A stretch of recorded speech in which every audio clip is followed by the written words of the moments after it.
Hi, everybody. Welcome to the Green Film Festival of San Francisco. We're really excited to have you here. As you probably know, you're here to see the opening night film of our festival, Pasang, and we're lucky enough to have some of the filmmaking team here. Welcome, Nancy. Welcome, Sharon. Thank you. Obviously, just love the film and excited to have you guys as part of the festival. You guys have been on such a great run with the film in the last few months. It's kind of excited to bring it back home here to San Francisco in the Bay Area where you guys are based. I imagine one of the things that's is going through some of the audience members' minds is like, how did you kind of discover this story and decide this was kind of the rabbit hole you wanted to go down? Well, I will take that one. And it definitely has been a bit of a rabbit hole.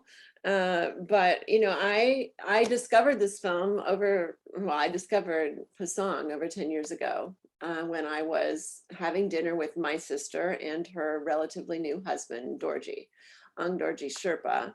And Dorji, who you saw in the film, told me that evening about his sister. And Pasang, he's the eldest brother, and he, related this amazing story to me, and it was one of those moments that maybe you've had where you just have this very intimate and deep connection with somebody, and obviously through time and space. And I felt so drawn to this story.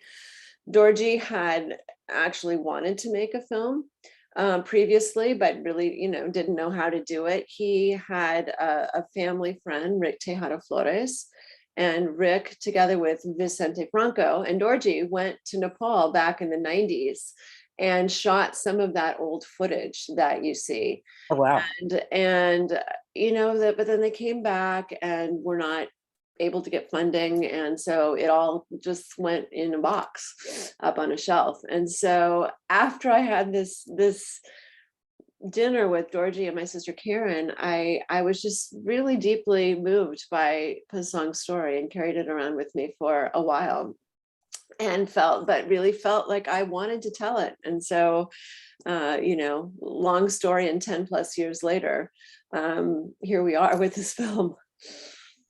And what when you decided to kind of dig in, what were kind of some of the first steps? I mean, I imagine given this kind of historical footage, like how did you go about? Did you know what the structure and story that you wanted to tell, or like how did you kind of focus on how you wanted to kind of pull the film together? Well, I would say it was a process of discovery for sure. The family, I've honestly spent the first couple of years, getting the family to trust me, Dawa, building a relationship with Dawa, because I knew she would be a central figure in the film, Pasang's daughter. And quite honestly, she'd never spoken about her mom, ever. Oh, wow. And so we went to Nepal the first time, and I met her, so it was a process of relationship building with her, with the family, convincing them that I was trustworthy to tell this story. And this is my first feature, and so a big part of those first couple of years was building a team of advisors who could help me, and this is as I said, my second career. I was doing something entirely different. And so people like Pat Ferrero was Pat was really my first mentor along the way, and a number of other Bay Area filmmakers, including Will Pernello, really did help me to think about the film, and then and how to structure it. But honestly, from the very outset, I had this idea because we had this amazing funeral footage, which you saw. I mean, it was that amazing thousands of people in the street, and it immediately brought to mind for me the life of and time of Harvey Milk, which this amazing local documentary, one of my very favorite documentaries. and it has a similar structure where it starts, with that event, the press conference with Dianne Feinstein after Harvey's been assassinated, and then we go back and get to meet, and discover who Harvey was. And so I really felt like this story, could be told in much the same way. And that, after that initial idea, and then of course all of the footage that I had to find, that took a long time and a lot of discovery, a lot of building relationships, looking under rocks, peeling back the onion to find who had archival footage tucked away, old home movies, that sort of thing. So finding the footage was quite another task.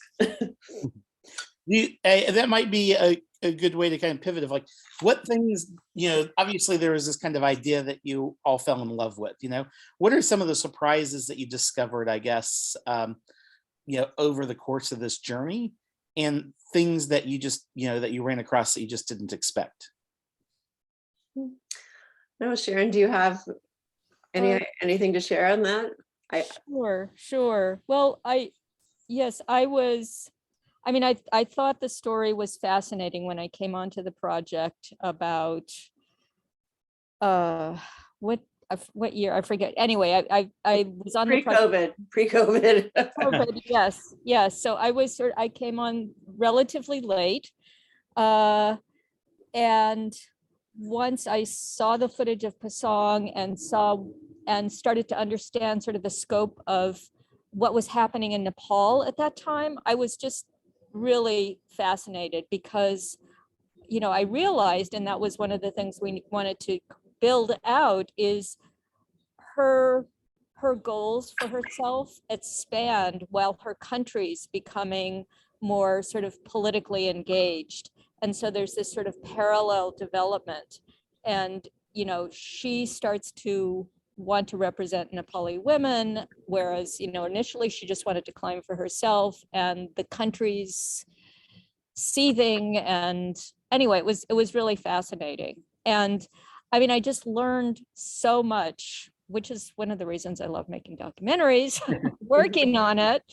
And Nepal was a closed country until the 1950s. It was closed to outsiders. And so it's just had this enormous transformation since then. And, Pasang's story, in a way, is a big part of it.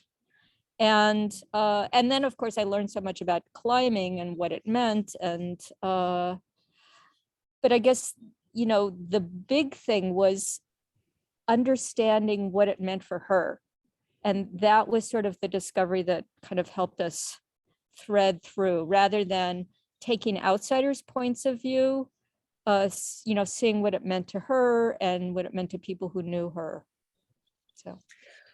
And I would just add to that I absolutely agree, Sharon. And Pasang, in climbing circles, number one, most people will have heard of her. When you go to climb Everest or you go trekking up in the Khumbu, you'll start in Lukla, which is sort of the gateway to Everest. And at the end of the long, dusty trail through Lukla, or it's because nothing is paved, still, there's a big archway. It's the Pasang Lamu Sherpa archway, gateway to Everest. She has a big statue, a life-size statue in Kathmandu. She's they a postage stamp, hospital, school, roads named for her. All of this, talking about what a hero she was, but truly underneath all of that, first of all, Nepalis don't even today necessarily understand all the depth of her story and some of the things that she had to confront, some of the challenges, but especially the international climbers, the Western climbers who've heard of her, have such a superficial view of what this meant. And there was judgment after she climbed, after she died, saying that she shouldn't have been on the mountain. Here she was, a mother, my goodness, what was she thinking? And she wasn't a fast climber, all kinds of things. And it's been so interesting to me to talk to some of these climbers and some of these people who knew her on the mountain, Western climbers, who went once they saw the film and saw and understood more about her story, were absolutely amazed. They had no idea that she couldn't read or write. They had no idea really what it meant for her. Like Sharon said, that this was much more than just a climb. It was her opportunity to show everyone that she deserved a seat at the table, just like they had a seat at the table, which, you know, the table happened to be Everest. And Nepali society was so complicated. There, you know, the vast majority of Nepalis are Hindus, and there's, you know, of course, a caste system, and then Pasang's a Sherpa who's Buddhist, and then there are animist ethnic groups. So, I mean, it's just this amazing, complicated situation. And then what do we include in the film? What do we exclude? And, you know, when we include it, how can we do it succinctly? So those were some of the wonderful challenges we had to face. But I think that's one of the things that's really, you know, powerful, obviously, about, you know, documentaries, is it can kind of provide context to things that, you know, maybe, you know, folks take for granted, or things that we've just kind of, you know, we kind of ran across. I mean, have you had a chance to kind of show the film in Nepal yet, or, you know, folks within that community, what's the kind of response you've gotten from those kind of most closely related to her? Well, obviously the family and, you know, all the people in the film, I mean, they've all seen the film. And I think it has been, well, I know for sure for Dorji, you know, her brother, for Dawa, her daughter, it has been a sort of, Dawa called it when she was with us at our Santa Barbara premiere, a kind of therapy for her to go through, you know, these last 10 years and really get to know her mom and deal with her death. It's something that she really had never done, you know, prior to that. But no, we have not taken the film to the broader audiences in Nepal, and that is something that we are planning to do in the spring of next year. It's the 30th anniversary of Pasang's climb in April. And so we are working with a group of Sherpa and Nepali people who are both here in the States and back in Nepal, and we will be, we're planning a series of events. In addition, we're going to be dubbing the film in Nepali because it's really important to show it, not just in Kathmandu, not, you know, just to, you know, the people who might come to an elite film festival, but to the people in the village who know who Pasang is, but haven't heard all of, you know, the details of her story. So we have a little bit of work to do, a little bit more money to raise before we do that. But that's the plans are coming together for that to happen next spring. Well, that'll be a wonderful event. Out of curiosity, what did Dorji think of the final film, in the sense of what his kind of original vision for wanting the film made, and did it change the way that he saw his sister? I don't think so. I think he's very pleased with the film. I think that, you know, he's been very much a part of these festivals that we've been so privileged to be a part of. He's come to most every festival, I think, and been able to participate in the Q&A. And I think that he's just really happy to have her story, you know, on record. I think that was one of the things also that we all felt as a filmmaking team, Dorji included, that, you know, that the record, the historical record doesn't really exist in the amount of detail that we have now documented in the film. So I think that he felt that was really important. Yeah, well, I think you made a really beautiful evergreen film. Did you have something you wanted to share, Sharon? Oh, yes. Well, I mean, Dorji was unable to, one of the reasons he wanted to make the film was he was in the US when she died, and he was unable to return to Nepal for her funeral because of immigration, visa issues. And so the first public screening of the film, he said it was as though he'd finally been able to finish his mourning. Oh, wow. And so it's been very emotional. And, you know, just and also I wanted to add that the Sherpas who've seen the film at various festivals have been very positive about it. And I mean, because Nepalis generally and Sherpas specifically, many are living overseas. And so, yes, so we're very optimistic about the response in Nepal based on what we've gotten so far from expat Nepali.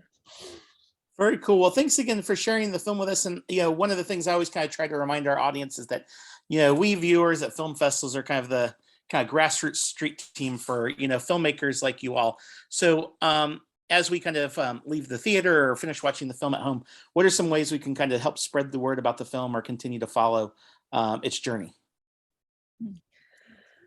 Follow us on social media. We have a number of additional festivals. We have a pretty full schedule this fall for sure. And one of the things that, at our website, which you can find on social media, it's pasangmovie.com. We will be doing, as I alluded to, this taking the film to Nepal is a part of a larger impact campaign that we're putting together, which involves, creating a version of the film that's shorter for classroom use and curriculum, and working with local partners. We're affiliated with the Nepali Youth Foundation, which is based here in the States, but has a big presence outside of Kathmandu, and also the Pasang Lamu Foundation, which is Pasang's foundation in Nepal. So we will be working together with them and local folks, to take the film, as I said, out to villages so that people can see it. Awesome. Well, everybody, as we kind of wrap up this Q&A, go out and let folks know on social media you saw this wonderful film tonight, and to be on the lookout for it coming to a city near you. Thanks again, Nancy and Sharon. Thanks so much. Thank you so much. Okay. All right. Take care.